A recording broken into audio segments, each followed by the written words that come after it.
خلیل نے بھی اسے چپ پریشان کھڑے دیکھ کر پوچھا، نہ جانے رکشے میں کوئی خرابی نہیں دکھائی دے رہی، پھر پتہ نہیں یہ چل کیوں نہیں رہا؟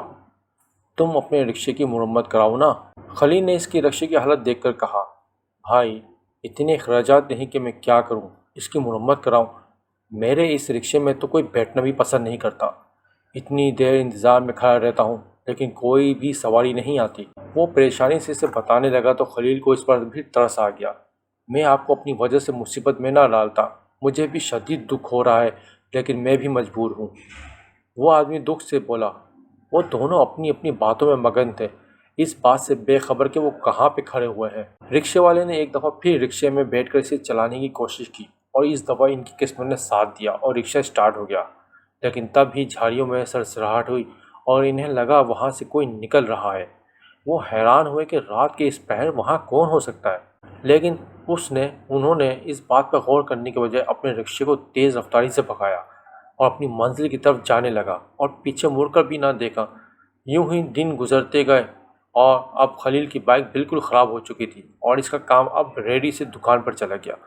اس نے ایک ایریے میں دکان لے لی تھی اور روز سامان بنا کر وہاں لے جاتا، لیکن سامان اب بائک پر لے جانا مشکل ہونے لگا تھا۔ اس نے سامان کے لیے ایک رکشہ خرید لیا تھا جس پر وہ روز آتے ہوئے سامان لے کر آتا اور بیچتا اور شام میں وہ سواریں لے کر آ جاتا۔ اس کے گھر کا خرچہ چلنے لگا اور جو اب بیٹیوں کا بیاہنے کی فکر بڑھنے لگی۔ اللہ نے اس کی سنی اور اس کا کاروبار بڑھنے لگا، لیکن کچھ دیر ہی یہ سلسلہ چلا، پھر سے اس کے کاروبار میں کمی آنے لگی اور پھر سے وہ اپنے معمول پر آنے لگا۔ اب اس کی کوششیں ہوتی کہ وہ رکشے پہ سواریوں والا سلسلہ بھی زیادہ رکھے۔ شام کے 5 بج چکے تھے، ابھی وہ رکشہ اسٹاپ پہ کھڑا کر کے اپنے رکشے میں بیٹھا ہی تھا کہ 3 نقاب پوش لڑکیاں اس کے رکشے کی طرف آنے لگیں۔ اس کے پاس پہنچ کر انہوں نے اپنی ایک مطلوبہ جگہ بتائی کہ انہیں وہاں جانا ہے، تو وہ حیران ہوا کہ وہ باقی سارے رکشہ چھوڑ کر اس کے پاس ہی کیوں آئی ہیں، تو وہ انہیں لے کر ان کی منزل پر چلا گیا۔ جیسے ہی وہ ان کی منزل پر پہنچا تو ان میں سے ایک نقاب پوش لڑکی نے اس کے ہاتھ پر 5,000 کا نوٹ رکھ دیا۔ وہ دیکھ کر حیران رہ گیا کہ اس نے 5,000 کے نوٹ کی وجہ دریافت کی تو اس نقاب پوش لڑکی نے کہا کہ ان کے پاس اس کے علاوہ اور کوئی پیسے نہیں ہیں۔ آپ کی آواز بہت خوبصورت تھی۔ اسے یوں معلوم ہوا جیسے اس کی آواز میں کوئی سحر سا تھا کہ وہ کچھ لمحے کے لیے کھو گیا۔ اس نے بہت کہا کہ وہ کہیں سے چینج کروا دیتا ہے، لیکن وہ رکی نہیں اور پیسے اس کے ہاتھ میں پکڑا کر چلی گئی۔ وہ اس اچانک مہربانی پہ حیران تھا۔ اس نے آسمان کی طرف دیکھا اور اللہ کا شکر ادا کیا کہ بیٹھے بیٹھے اللہ نے اس کی کس طرح غیبی مدد فرمائی ہے۔ اب وہ اپنے گھر جانے کی تیاری کرنے لگا، لیکن کوئی بھی مسافر اسے نہ ملا۔ بادلوں نے پورے آسمان کو اپنی لپیٹ میں لے لیا تھا، کالی گھٹا آ رہی تھی اور لگ رہا تھا کہ جلد ہی بارش شروع ہو گئی۔ وہ جیسے جیسے آگے بڑھ رہا تھا بارش تیز ہونا شروع ہو رہی تھی۔ جیسے ہی وہ ان جھاڑیوں کے پاس پہنچا، اس نے پرانا رکشہ لیا تھا، اب وہ مسئلہ کرنے لگ گیا تھا۔ اب اس کی حالت بھی کچھ بہتر نہ رہی تھی۔ اس کا رکشہ کل کی طرح آج پھر بند ہو گیا۔ آج وہ تنہا تھا۔ وہ بہت پریشان ہوا کہ اب وہ کیا کرے کہ اس نے ایک موبائل کی ٹارچ جلا کر دیکھا تو اسے آج بھی رکشے میں کوئی خرابی نظر نہ آئی۔ اس نے بہت کوشش کی لیکن اسے کوئی خرابی نظر نہ آئی۔ اس سے رکشہ نہیں چل رہا تھا اور بارش بھی تیز ہوتی جا رہی تھی۔ اسے سمجھ نہ آیا کہ اب وہ کیا کرے۔ وہ اسی کشمکش میں کھڑا ہوا تھا کہ اسے جھاڑیوں کے پاس سے تھوڑی سی روشنی نظر آئی۔ وہ سوچ کر رہ گیا کہ شاید ادھر کوئی ہو اور اس کی مدد کر دے۔ وہ روشنی کی طرف جانے لگا۔ وہ اس وقت سب کچھ بھول چکا تھا کہ رات کے اس وقت جھاڑیوں میں کسی کو کیا کام ہو سکتا ہے۔ وہ چپ چاپ اسی روشنی کی طرف جانے لگا۔ جیسے ہی وہ اس روشنی کے پاس پہنچا، روشنی آگے آگے جانے لگی۔ اسے اپنا خواب یاد آیا تو اسے یاد آیا کہ خواب بہت اچھا تھا، شاید اس کے ساتھ بھی کچھ بہت اچھا ہونے والا ہو۔ وہ یہ سوچ کر مزید آگے بڑھ گیا۔ بارش کی وجہ سے اس کے سارے کپڑے بالکل گیلے ہو چکے تھے۔ اس نے ایک سویٹر پہن رکھا تھا، وہ بھی بالکل بھیگ چکا تھا۔ اب اسے سردی کی شدت محسوس ہونے لگی۔ وہ کانپتا ہوا آگے بڑھنے لگا، لیکن جیسے ہی وہ جھاڑیوں کے پاس پہنچا، اسے ایک دروازہ نظر آیا۔ وہ جھاڑیوں کے اندر اس طرح کوئی رہائش دیکھ کر حیران ہوا کہ جھاڑیوں میں کوئی رہائش کیسے ہو سکتی ہے۔ اس نے دروازہ کھٹکھٹایا تو اندر سے ایک نقاب پوش عورت نکلی۔ وہ بہت حیران ہوا کہ جھاڑیوں میں اس طرح ایک عورت کیسے ہو سکتی ہے۔ اس نے اسے کافی دیر کچھ نہ کہا تو وہ عورت خود ہی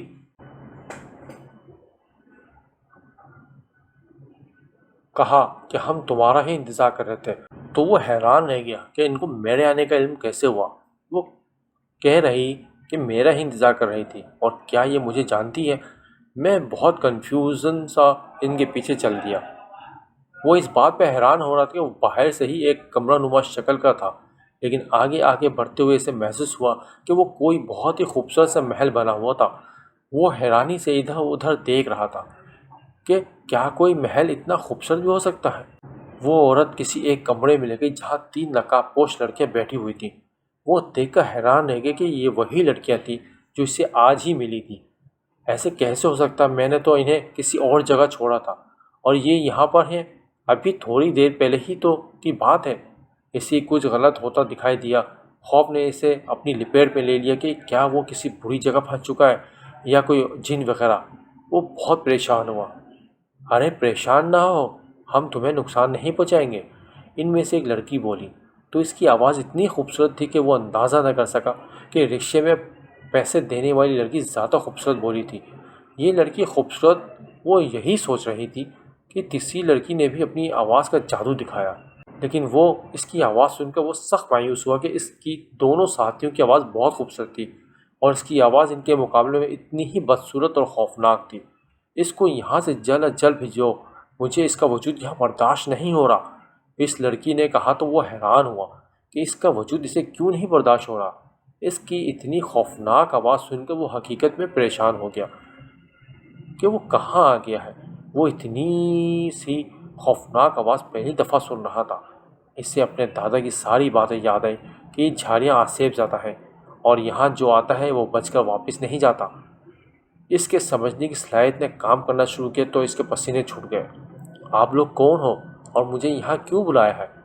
اس نے ان سے پوچھا تو وہ سارے ہی ہنسنے لگ گئیں۔ ان کی ہنسی میں یوں معلوم ہوتا تھا جیسے کوئی جادو تھا۔ وہ حیران رہ گئے کہ کوئی آواز اتنی خوبصورت کیسے ہو سکتی ہے۔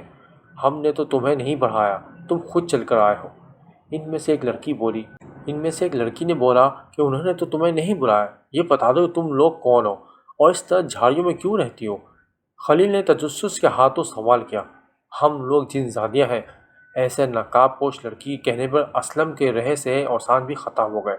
وہ سن کر بہت پریشان ہوا۔ مجھے پلیز کچھ نہ کرنا، اس نے پریشانی سے کہا۔ میں یہاں کبھی نہ آتا لیکن میرا رکشہ خراب ہو گیا تھا جس کی وجہ سے مجھے مدد کے لیے یہاں آنا پڑا۔ باہر بارش بہت تیز ہو رہی تھی، 1 منٹ کھڑا ہونا بھی محال ہے۔ پلیز مجھ پر ترس کھاؤ، مجھے کچھ نہ کرنا۔ وہ پریشانی اور التجا سے ان کے آگے ہاتھ جوڑنے لگ گیا۔ وہ عورت جو اسے دروازے تک لے کر آئی، اس نے ان لڑکیوں کو اشارہ کیا تو ان میں سے ایک نقاب پوش لڑکی اٹھی اور اسے دروازے کی طرف لے گئی۔ اس نے دل ہی دل میں شکر ادا کیا کہ اس کی جان بخشی ہوئی ہے۔ وہ نقاب پوش لڑکی اس کے ساتھ اس کے رکشے تک گئی اور اس نے ایک منتر پڑھ کر اس کے رکشے پر پھونکا۔ منتر پڑھتے ہی رکشہ خود ہی سٹارٹ ہو گیا۔ وہ حیران رہ گیا کہ یہ واقعی ہی کوئی جن زادی ہے یا اس نے کوئی جادو کیا ہے۔ وہ حیران ہو کر رکشے میں بیٹھ گیا۔ نقاب پوش لڑکی اسے بٹھا دیکھ کر واپس مڑ گئی، لیکن وہ ابھی بھی بہت خوفزدہ تھا کہ ایسے کیسے ہو سکتا ہے کہ ان جھاڑیوں سے کبھی آج تک کوئی زندہ واپس نہیں آیا، لیکن ان جن زادیوں نے اسے ایسے کیوں چھوڑ دیا؟ بارش مکمل طور پر رک چکی تھی۔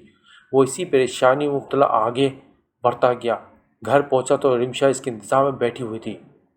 ارم اور ارسلان کافی دنوں سے اپنے گھر واپس جا چکے تھے کیونکہ اس کے چچا کو اپنی غلطی کا احساس ہو گیا تھا اور وہ انہیں ڈھونڈتا ہوا یوں یہاں تک آ پہنچ گیا تھا اور انہیں اپنے ساتھ لے کر چلا گیا تھا۔ رمشا نے باپ کے دیکھتے ہی جلدی سے اس کے کپڑے نکالے اور کھانا گرم کرنے لگی۔ وہ ایسے ہی تھکا ہارا جا کر لیٹ گیا اور نہ جانے کبھی ان سوچوں کے الجھنوں میں پڑا ہوا سو گیا۔ وہ شدید افسردہ ہو کر سویا تھا تو خواب میں بھی وہ بہت دکھی تھا۔ وہ کیا خواب دیکھتا ہے کہ وہ ایک دن ویران جگہ پر اکیلا کھڑا ہوا ہے۔ اچانک سے وہاں اسے ایک روشنی کی کرن دکھائی دیتی ہے۔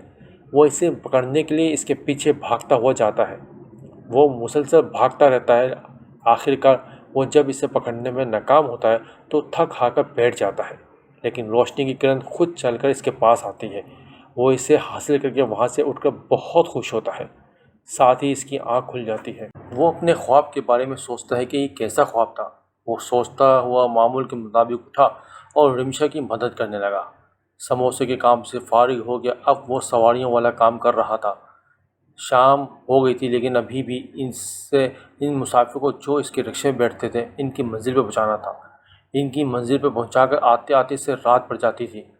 جیسے ہی وہ اپنی سڑک پر پہنچا اندھیرے نے ہر چیز کو سیاہ کر رکھا تھا، سردی سے ہر چیز ٹھٹر رہی تھی۔ کل والا سارا منظر بھی اس کی آنکھوں کے سامنے آنے لگ گیا تھا۔ ویسے ہی وہ اس جھاڑیوں کے قریب آیا، اس کو ایک خوفناک آواز نے اپنی لپیٹ میں لے لیا۔ وہ جل وہاں سے جانا چاہتا تھا لیکن آج وہ کسی بھی ایسے حادثے کے لیے تیار نہیں تھا۔ کل نہ جانے کیسے اس نے اپنی زندگی کی خلاصی پر رب کا شکر ادا کیا تھا، لیکن یہ کیا، جیسے ہی وہ جھاڑیوں کے وسط میں پہنچا تو اس کا رکشہ ایک جھٹکے سے بند ہو گیا۔ خوف نے اس کو اپنی لپیٹ میں لے لیا۔ اب نہ جانے کیا ہوگا۔ وہ دل میں سوچ رہا تھا کہ اس کو موت اپنی آنکھوں کے سامنے نظر آئی۔ اس نے سوچا کہ ایک دن تو ان جنزادیوں نے اسے ایسے ہی چھوڑ دیا، لیکن اب وہ اسے کسی صورت نہیں چھوڑیں گی۔ وہ پریشانی سے رکشہ کو اسٹارٹ کرنے لگا کہ کسی طرح سے وہ اسٹارٹ ہو جائے، لیکن وہ کسی طور پر بھی اسٹارٹ ہونے کو تیار نہ تھا۔ وہ جیب سے فون نکال کر کسی جاننے والے کو فون کرنے لگا تاکہ وہ جلدی سے یہاں سے کسی طریقے سے نکل سکے، لیکن یہ کیا ہو چکا تھا۔ وہ حیران ہو گیا۔ ابھی تھوڑی دیر پہلے ہی اس نے دیکھا تھا کہ موبائل کی بیٹری فل تھی، ابھی تھوڑی دیر میں پہلے اس نے کال کی تھی، تو ایسے کیسے ہو سکتا ہے کہ موبائل فون بند ہو گیا ہو۔ اس نے بہت کوشش کی لیکن آج کوئی بھی چیز اس کے ساتھ دینے کو تیار نہیں تھی۔ وہ بہت خوفزدہ تھا۔ اس کے رونگٹے تب کھڑے ہوئے جب اس نے آج پھر اس روشنی کو ان جھاڑیوں سے نکلتے ہوئے دیکھا۔ تبھی اسے لگا کہ کوئی اس کے پیچھے کھڑا ہوا ہے۔ جیسے اس نے مڑ کر دیکھا، اس کی ایک چیخ ہوا میں بلند ہوئی۔ وہاں پر وہی بوڑھی عورت جس نے دروازہ کھولا تھا، نقاب میں اس کے سامنے کھڑی ہوئی تھی۔ وہ اس خوف سے تھر تھر کانپنے لگا۔ اس کے ساتھ اب نہ جانے کیا ہوگا۔ وہ عورت بولی، کچھ نہ کہو اور چپ چاپ کھڑے رہو۔ اس کی طرف وہ دیکھنے لگی اور وہ مزید خوفزدہ ہو گیا کہ نہ جانے وہ عورت کیوں آج پھر اس کے پاس آئی ہے۔ اس عورت نے اس کو جلدی اس طرف جانے کا اشارہ کیا تو اس کی ایک اور چیخ بلند ہوئی۔ وہاں پر کوئی چھوٹی سی بچی بہت عجیب و غریب شکل میں کھڑی دیکھ رہی تھی اور اسے ہنس رہی تھی اور اسے اپنی طرف بلا رہی تھی۔ وہ پیچھے پیچھے ہونے لگا لیکن وہ بچی اس کی طرف بڑھنے لگی۔ دیکھتے ہی دیکھتے وہ ایک درخت کے ساتھ جا کر ٹکرا گیا۔ اس کا سر جیسے ہی درخت کے ساتھ لگا وہ بے ہوش ہو گیا، لیکن اسے کچھ پتہ نہ تھا کہ وہ کہاں پر ہے۔ وہ صرف مدد کرتا رہا۔ جیسے ہی اس نے آنکھیں کھولیں تو وہ ایک علی شاہ جان کمرے میں تھا۔ اس نے غور کیا تو پتہ چلا کہ یہ وہی ہے جو اس نے لکھا تھا۔ وہ بہت پریشان ہوا کہ پھر وہ پھنس چکا ہے۔ اب وہ اس قید میں آ چکا ہے، اب تو اس کا بچ کر جانا ممکن ہے۔ اس نے اپنی زندگی کے سارے گناہ یاد کر لیے۔ اس نے اپنے ہر خطا پر معافی مانگ لی اور اللہ سے رو رو کر دعا کرنے لگا کہ کسی طریقے سے اس کی مدد کر دے۔ اس کے پاس اس کے علاوہ کوئی اور چارہ بھی نہیں تھا۔ وہ بھی اپنی ہی سوچوں میں مگن تھا کہ ایک نقاب پوش جن زادی اس کے پاس کھانا لے کر آئی۔ وہ بہت حیران ہوا کہ وہاں اسے نقصان پہنچانے کے بجائے وہ اس کی خدمت کر رہی ہے۔ اس نے اس سے پوچھا کہ مجھے یہاں کیوں لائے ہو؟ وہ نقاب پوش جن زادی وہاں سے چپ کر کے چلی گئی۔ اس نے اٹھنے کی کوشش کی تو اسے اٹھا نہ گیا۔ وہ دوبارہ لیٹ گیا، لیکن جیسے ہی وہ دوبارہ اٹھا تو اس نے پلٹ کر دیکھا کہ اس کی رضا کے لیے کافی تھے، جو کہ وہ دوپہر سے اس کے اتنا خواص کھانا کھایا تھا، تو وہ یہ سوچ کر بھی کھانے سے پیچھے ہاتھ کر گیا۔ لیکن وہ کئی چیز ایسی جو دوبارہ کھانے لگ گیا تھا۔ دیکھتے ہی دیکھتے اس نے سارا کھانا ختم کر دیا۔ اسے محسوس ہو رہا تھا کہ وہ واقعی میں پھنس چکا ہے۔ پھر ایک جنزادی اس کے پاس آئی اور بہت افسردہ لہجے میں بولی تو خلیل اس کے سامنے شرمندہ ہو گیا۔ اس نے ایک یوں ہی کسی کا دل دکھا دیا۔ اچھا تمہاری دوسری شرط بتاؤ کیا ہے؟ ان سب کی بجائے وہ خوفناک آواز والی جنزادی بولی کہ آپ میری ساری بیٹیوں کی شادی میں میری مدد کریں گی۔ ان سب کے شدید رد عمل کی وجہ سے وہ بھی ڈر گیا تھا، لیکن سہم کر آہستہ سی آواز میں اپنی دوسری شرط بتائی۔ اسے ڈر تھا کہ چاہے اب اس شرط پر بھی وہ بھڑک اٹھیں گی، لیکن اس کی امید کے خلاف وہ چپ رہیں۔ ٹھیک ہے، ہمیں تمہاری دوسری شرط بھی منظور ہے۔ اب پھر ان میں سے کسی اور کے بولنے کے بجائے وہ خوفناک آواز والی جنزادی ہی بولی، چلو میں بھی تم سے شادی کے لیے تیار ہوں اور اپنی بیٹیوں کے اچھے مستقبل کا ساتھ سوچ کر خوش ہوا، لیکن کیا مجھے یہاں تم لوگوں کے ساتھ رہنا پڑے گا؟ اس نے اپنے تجسس کے ہاتھوں مجبور ہو کر پوچھا۔ پہلے شادی کرو پھر دوسری بات کرنا۔ اب اس بوڑھی عورت نے اسے غصے میں ڈانٹا۔ اس بوڑھی عورت نے ہی اس کے اپنے طریقے سے شادی کروائی۔ ان کی شادی کرنے کا انداز بالکل مختلف سا تھا۔ اس نے ڈرتے ڈرتے ایک ایک کر کے تینوں نقاب پوش جنزادیوں سے شادی کر لی۔ شادی کرتے ہی ان جنزادیوں نے اپنے نقاب چہرے سے ہٹا دیے۔ ان کی شکلیں خوفناک نہ تھیں، وہ بہت پیاری بھی نہ تھیں، لیکن جیسے ہی اس کی نظر تیسری جنزادی پر پڑی، اس کی آواز خوفناک تھی، اس کے قدموں تلے سے زمین نکل گئی۔ اس کی شکل انتہائی خوفناک تھی۔ وہ ایک دم ڈر گیا، لیکن اس کے چہرے پر اداسی دیکھ کر خود کو نارمل کیا۔ مجھے ایک بات سمجھ نہیں آئی کہ تم لوگوں نے مجھ سے شادی کیوں کی؟